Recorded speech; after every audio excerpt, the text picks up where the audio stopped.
Hi friends, இன்றைக்கி நம்ம பார்க்க போகிறது பரதநாட்டியம் 2 மோகினியாட்டம் அப்படின்ற வந்திருக்கு ஒரு மலையாள மூவி தான். ஸோ இது வந்து பார்த்திங்கன்னா இப்போ நெட்ஃப்ளிக்ஸில் தமிழில் அவைலபிளாக இருக்குது. ஸோ இந்த படம் வந்து பார்த்திங்கன்னா ஒரு டார்க் ஃபேண்டசி அப்படின்னு சொல்லலாம். அதாவது ஒரு டார்க் மேஜிக் பேஸ் பண்ண ஒரு படம் மாதிரியான ஒரு கதை தான்.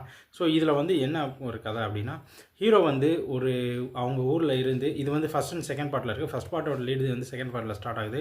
ஸோ ஹீரோ வந்து அவங்க அப்பாவை தேடி போகிறாங்க. அவங்க அப்பாவோட டீட்டெயில்ஸ் பற்றின ஒரு அப்டேட் பண்ண போகிறாரு. ஸோ அங்கே வந்து பார்த்திங்கன்னா ஒரு பெரிய அமௌண்ட் வந்து ஹீரோட அப்பா வந்து இன்னொருத்தர் கொடுக்கணும் அப்படின்ற மாதிரி சொல்லி வராங்க.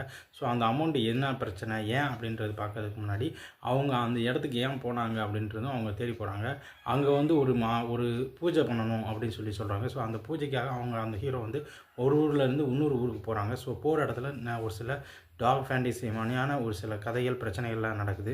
ஸோ இந்த கதைகள் என்ன அப்படின்னு சொல்லிட்டு ஹீரோ வந்து அதை ஃபாலோ பண்ணி போகும்போது இந்த அமௌண்ட் பிரச்சனை எல்லாம் வருது. ஸோ இது எதுக்காக, ஏன் அப்படின்னு சொல்லி தேடி போகிறாரு.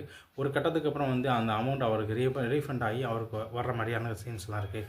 இது வந்து ஏற்கனவே சொல்லப்பட்ட சில கதைகள் மாதிரி இருந்தாலும் சில இடத்துல சில விஷயங்கள் வந்து அப்படியே கொஞ்சமாக மாறி போய்கிட்டு இருக்குன்னு தான் சொல்லணும்.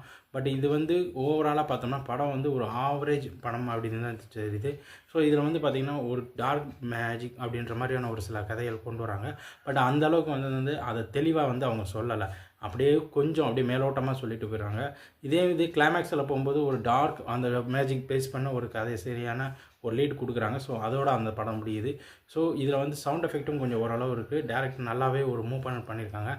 சில கதைகளில் சில இடங்கள் வந்து சில இடத்துல வந்து அப்படியே டை பையாக போய்கிட்டு இருந்தாலும் நல்லாவே ஒரு காமனான ஒரு ஸ்மூத்தான மூவிங்காகவே தெரியுது. ஒரு ஆவரேஜான படமாக இருந்தாலும் நல்லா தான் இருக்குது. சரி, இந்த படம் உங்களுக்கு பிடிச்சிருந்தா நம்ம சேனல் சப்ஸ்கிரைப் பண்ணி நம்ம சந்திப்போம். நன்றி, வணக்கம்.